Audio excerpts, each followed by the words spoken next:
الله الرحمن الرحيم. الحمد لله وكفى والصلاة والسلام على أشرف الأنبياء والمرسلين سيدنا محمد صلى الله عليه وعلى آله وصحبه ومن تبعهم بإحسان إلى يوم الدين.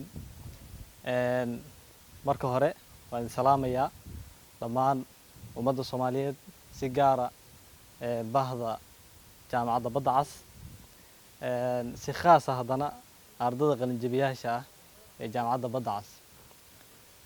marka xigta ummadda Soomaaliyeed oo dhan anigoo ku hadlaya magaca guddiga kumeel gaarka ah ee qalinjabiyaasha jaamacadda Badda Cas waxaan ummadda Soomaaliyeed oo dhan ugu hambalyeynaa maalmaha xorriyadda.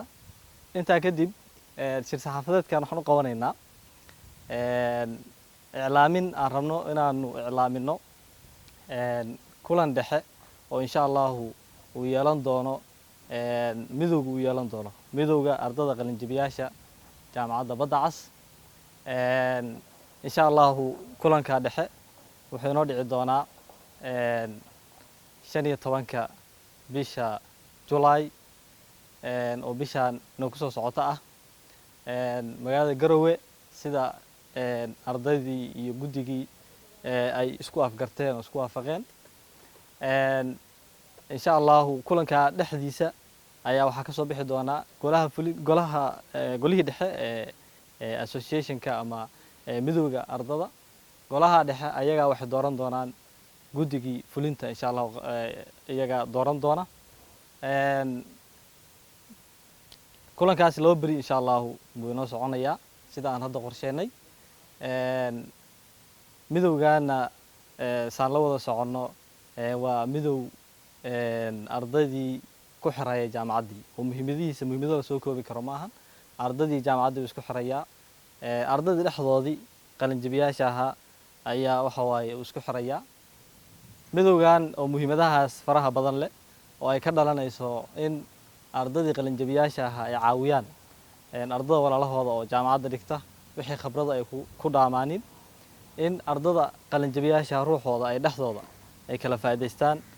sidoo kale jaamacadda ruuxeeda asadka ama hantida kaliya ay leedahay waa ardada ka baxday waaye. productiga ay soo saadho warshad kasta waxa soo saadhaa productiga jaamacaddu waa ardada ka qalinjabisay waaye. ardada ka qalinjabisay insha Allah waxay uga baahan tahay jaamacaddu wixii ay bartay inay ku soo celiyaan oo waxa waaye qaab kasta ay uga qayb qaadan karaan horumarka jaamacadda ay uga qayb qaataan.